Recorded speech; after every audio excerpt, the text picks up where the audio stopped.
నమస్తే. కేసీఆర్ మీటింగ్ చూస్తే అసలు జనాన్ని అది పక్కన పెట్టేద్దాం. ఫస్ట్ కేసీఆర్ స్పీచ్ గురించి మాట్లాడుకుందాం.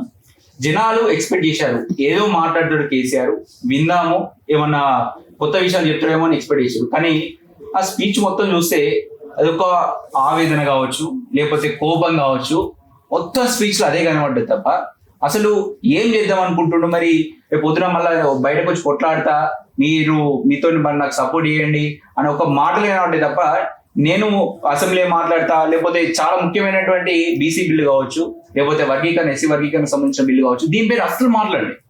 సో ఇవన్నీ విషయాలపైన మాట్లాడడం మనతో పాటు కలవ సుజాత ఉన్నారు. నమస్తే అక్క. నమస్తే. చెప్పండి అక్క, ఎట్లా అనిపిస్తుంది? మీరు తెలంగాణ నెంబర్ 1 విలన్ అట, ఏమంటారు? నేను ఏం ఆన్సర్ చెప్పకముందే ఒక్క లైన్ లో నువ్వు మొత్తం ఆన్సర్ చెప్పేసావు.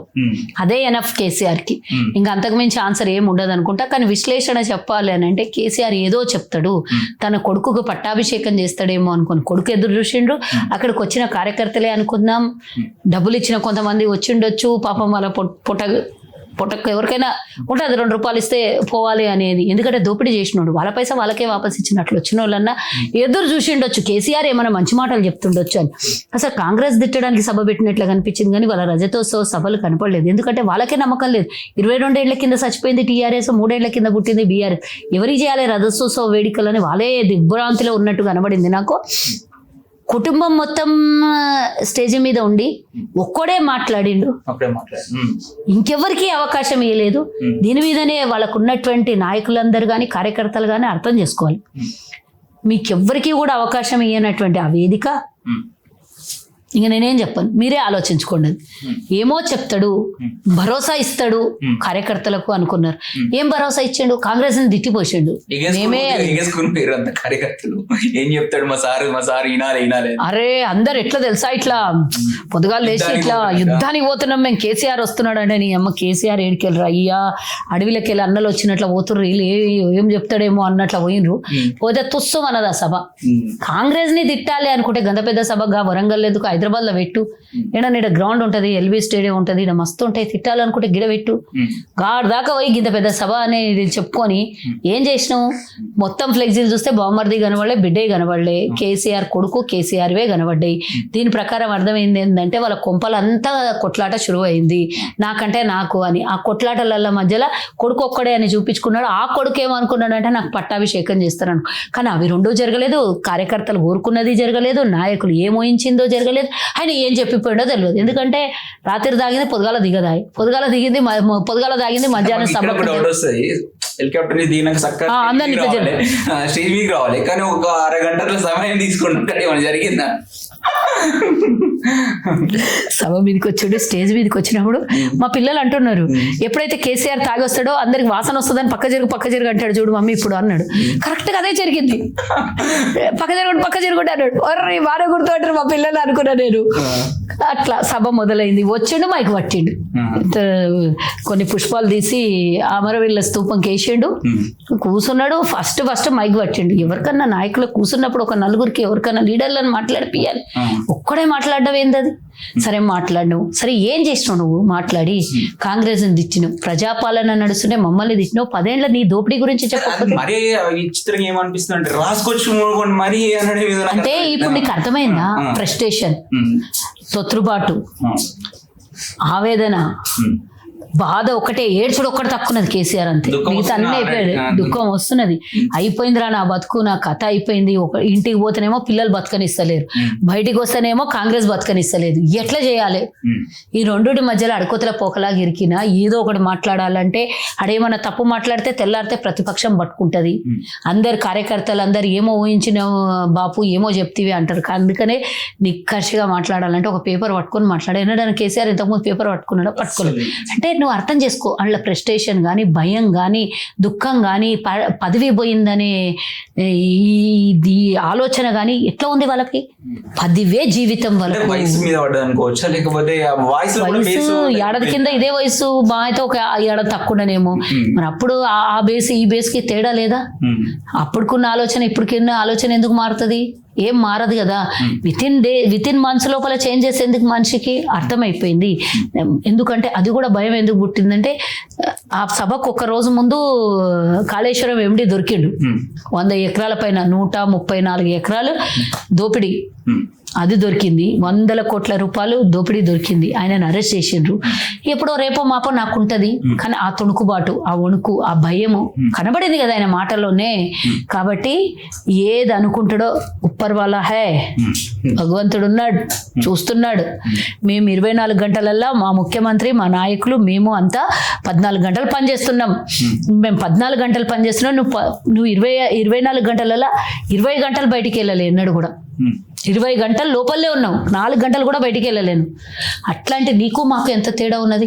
ఈరోజు పిల్లలకి డైట్ ఛార్జీలు పెంచినాము, విద్యార్థులకు 60,000, నిరుద్యోగులకు ఉద్యోగాలు ఇస్తే 200 యూనిట్లు కరెంట్, ఇట్లా చెప్పుకుంటూ పోతే చాలా ఉన్నాయి. చాలాసార్లు కూడా చెప్పిన 42% బీసీ రిజర్వేషన్ ఇచ్చినాము. ఎస్సీ వీటి గురించి మాట్లాడలేదు. కనీసం ప్రభుత్వానికి నువ్వు మనస్ఫూర్తిగా మెచ్చుకోకుండా ప్రజలకు చూడడం కోసం సపోర్ట్ అవన్నీ ఇచ్చిపెట్టు. మేము దీన్ని కేంద్రంలో మాకు ఎంపీలు గతి లేకున్నా ఈ నుంచి మేము బలవంతంగా మేము వచ్చి ధర్నాకు మీరు మీకు సపోర్ట్ ఇస్తాం, మేము వచ్చి కూర్చుంటాం, మన ధర్నా చేయండి పార్లమెంట్లో బిల్ పాస్ చేయడానికి అని చెప్పకపోతే అన్ని ఇడిచిపెట్టు. కాశ్మీర్లో చనిపోయిన వాళ్ళకు కనీసం ప్రధానమంత్రికి కనీసం ఒక మెసేజ్ ఇవ్వకపోతే 23వ తారీఖు చనిపోయినరా జనాలు. ఈ రోజు అంతా 29, 6 రోజులు అయింది. ఇప్పటి వరకు దొరికినరు అంటారు, కనీసం వాళ్ళు ఏడున్నారో చూపించకున్నా పర్లేదు, వాళ్ళకి శిక్షలు పడాలి. ఏం చేసినాము, ఊరికే హెచ్చరించినాము అని పాకిస్తాన్ మీద హెచ్చరింపులు చూపిస్తున్నారు. మనం మర్చిపెట్టాడు. అట్లీస్ట్ ఏమైనా మాట్లాడాలి కదా. తెలంగాణలో పనిచేసే అధికారి కూడా చనిపోయింది కదా అందులో. మరి ఎందుకు మీరు మాట్లాడలేదు అంటే ఆయనకు భయం. ఇది మాట్లాడితే ఇంకో సబ్జెక్ట్ డైవర్ట్ అయిపోతుంది. ఆయనలా కేంద్రంలో బీజేపీకి పూర్తిగా లొంగిపోయిన కేసీఆర్ డెఫినెట్గా మాట్లాడితే తిట్టాల్సి వస్తుంది. కేంద్ర ప్రభుత్వ వైఫల్యం గురించి చెప్పాల్సి వస్తుంది. అది మేము మాట్లాడమని ముందే కేటీఆర్ చెప్పేసిండు. ఇక అయ్యే మాట్లాడితే తొణుకుడు వస్తుంది. కాబట్టి ఏం మాట్లాడకపోయిందే ప్రశాంతంగా ఉంటుంది. ఇక లేకపోతే కేంద్రంలో బీజేపీ మాకు వస్తుంది. మాట్లాడుకోవాలి అంటే ఇండైరెక్ట్ గా అక్కడ రాహుల్ గాంధీని, ప్రియాంక గాంధీని ఉద్దేశించి డూప్లికేట్ గాంధీలు దిగుతురు ఏం చేసిరు, నాశనం చేసిపోయారు అని చెప్పేసి ఒక ఆయన ఎక్స్ప్రెషన్ లో ఒకటి కనిపించింది. ఏం చెప్తాడు అంతకు మించి ఆయనకు వచ్చేది ఏంది? ఫస్ట్ ఆఫ్ ఆల్ క్షమాపణ చెప్పాలి. విలన్లు కాంగ్రెస్, మొదటి విలన్లు తెలంగాణకి కాంగ్రెస్ అన్నాడు. కానీ కాంగ్రెస్ ఇచ్చింది తెలంగాణ, అది గుర్తుంచుకో. వడ్డిచ్చిన ఇస్తరాకు నీ చేతిలో పెడితే దీన్ని అప్లపాలు చేసి మొత్తం అశాంతం నాకేసినావు తెలంగాణని. ఆ అవకాశం నిన్ను ముఖ్యమంత్రిని చేసిన అవకాశం ఇచ్చింది కాంగ్రెస్. నువ్వు మమ్మల్ని విలన్ అంటావు, డూప్లికేట్ గాంధీలు అంటావు. వాళ్ళు త్యాగాలు చేసుకున్న కుటుంబము. ఎవడరా అనేటోడు డూప్లికేట్ దొంగలు మీరు, డూప్లికేట్ వాళ్ళని మీరు ఎవరు రానేది? ఎన్టీ రామారావు పేరు తీసి నీ కొడుకు పెట్టుకున్నావు, నువ్వు డూప్లికేటు. మేమెందుకు డూప్లికేట్ అవుతామో? వాళ్ళ నాయన త్యాగం చేసుకున్నాడు. రాహుల్ గాంధీ వాళ్ళ నాయన ప్రాణాలు అర్పించింది దేశం కోసం. వాళ్ళ నాయనమ్మ ప్రాణాలు అర్పించింది దేశం కోసం. వాళ్ళ తాత 9 సంవత్సరాలు జైలు ఉన్నాడు. వాళ్ళ ముత్తాత దేశం కోసం ఆస్తుల్ని మొత్తం ఇచ్చేసిండు. వీళ్ళు 10 సార్లు 2 టర్ములు అవకాశం వచ్చినా వీళ్ళు ప్రధానమంత్రి కాలేదు. వాళ్ళ కుటుంబంలో నుంచి 2 తల్లి కొడుకులు. వాళ్ళదిరా త్యాగాల కుటుంబము, వాళ్ళది త్యాగ జీవితము. మీరు వాళ్ళ గురించి మాట్లాడే అర్హత కానీ ఉచ్చరించే హక్కు కానీ మీకు లేదు. బహిరంగ క్షమాపణ చెప్పాలి. కేసీఆర్ గాంధీ కుటుంబాన్ని, సోనియా గాంధీని, కాంగ్రెస్ పార్టీని తిట్టినందుకు క్షమాపణ చెప్పాలి. ఇక్కడ ఇంకొకటి మాట్లాడుతూ ఉన్నారు, అంటే రేవంత్ రెడ్డి పేరు ఉచ్చరించలే కాబట్టి అక్కస్తోని కాంగ్రెస్ నాయకులు మాట్లాడుతున్నారు ఈ రోజు అని చెప్పేసి బీఆర్ఎస్ వాళ్ళు. అంటే దానికి దీనికి ఏం సంబంధం? కాంగ్రెస్ దిచ్చినావు, కాంగ్రెస్ పాలన మీద దిచ్చినావు కాబట్టి మాట్లాడతారు. రేవంత్ రెడ్డి మాట అని మేము తీసినామేనా? మేము తీసినామా నీలాగా? రేవంత్ రెడ్డి పేరును కూడా నాలుక మీద తీయడానికి బుగులు పడుతున్నాడు కేసీఆర్. బుగులు పడుతున్నా ఆయన మాట్లాడొద్దు, ఆ పేరు బుగులు పడుతున్నాడు. ఎప్పుడు ఏడ ఊచలు లెక్క పెట్టిస్తాడో అని బుగులు పడుతున్నాడు. అంటే ఎట్లా అంటే నాకు అక్కడ ఏం అర్థం కాదంటే ఈయన ఎందుకు హైలైట్ చేయాలి, రేవంత్ రెడ్డి ఎందుకు ఆయన హైలైట్ చేస్తే రేవంత్ రెడ్డి అవుతాడా? అప్పుడే 3 రంగుల జెండా మీద కూర్చొని ఉన్నాడు రేవంత్ రెడ్డి. ఎవరు హైలైట్ చేసేది మళ్ళీ కొత్తగా అవసరం లేదు. నీ గజ్వేల్ గడ్డ మీదే చూపించాడు రేవంత్ రెడ్డి అంటే ఏందో. ఎవ్వరు అవసరం లేదు. చిన్న పిల్లగాన్ని అడిగినా చెప్తారు రేవంత్ రెడ్డి అంటే ఏందో. ఒక్క మాటలో ఏం చెప్తారు? సక్సెస్ అంటారా, ఫెయిల్యూర్ అంటారా? సభ నేనేమంటున్నా, ప్రజల కోసం పైసలు ఆయన దగ్గర నుంచి ఒక్క వంతు కూడా కాదు, 1 పైసా పైసలన్నీ వసూలు చేసినందుకు సక్సెస్. ఇక మిగతా అంతా ఫేక్, కేవలం కాంగ్రెస్ తిట్టడం కోసం పెట్టిన సభ. జోష్ రాలేదు వాళ్ళ కార్యకర్తలు, అది వాళ్ళని అడగండి, నాకేం తెలుస్తుంది జోష్ వచ్చిందా లేకపోతే తాగి తిని పడ్డరా వాళ్ళు, నాకు తెలియదు. మిగతా డబ్బులు ఇచ్చినప్పుడు ఒకరోజు వారం రోజులు ఉంటుంది ఆ జోష్, దాని తర్వాత ఏమవుతుంది? వాళ్ళకి దిగేటోళ్ళే లేరు ఫాస్ట్ పాపం. ఆ కార్యకర్తల్ని బాధలో ఉన్నారు వాళ్ళు. మా నాయకులు ఎవరు పట్టించుకోరు, మా మాజీ ముఖ్యమంత్రి మమ్మల్ని పట్టించుకోరు, ఇప్పటికి కూడా రానియాడు. వాళ్ళ టీఆర్ఎస్ వాళ్ళు కూడా ఎంతో మంది వచ్చి మా ముఖ్యమంత్రిని కలిసిపోతుంటారు, ఆయనతో ఫోటో దిగాలని వచ్చిపోతుంటారు. అది మాకు మీకున్న తేడా. మా ముఖ్యమంత్రి 14 గంటలు పనిచేస్తే మీ మాజీ ముఖ్యమంత్రి ఫామ్ హౌస్లోకి వెళ్ళి బయటికే రాడు, ఇప్పటికి కూడా రాడు, అసెంబ్లీకి రాడు. ప్రతిపక్ష నాయకుడిగా ప్రజా సమస్యల మీద మాట్లాడడానికి, సలహాలు సూచనలు ఇవ్వడానికైనా కనీసం రావాలి కదా.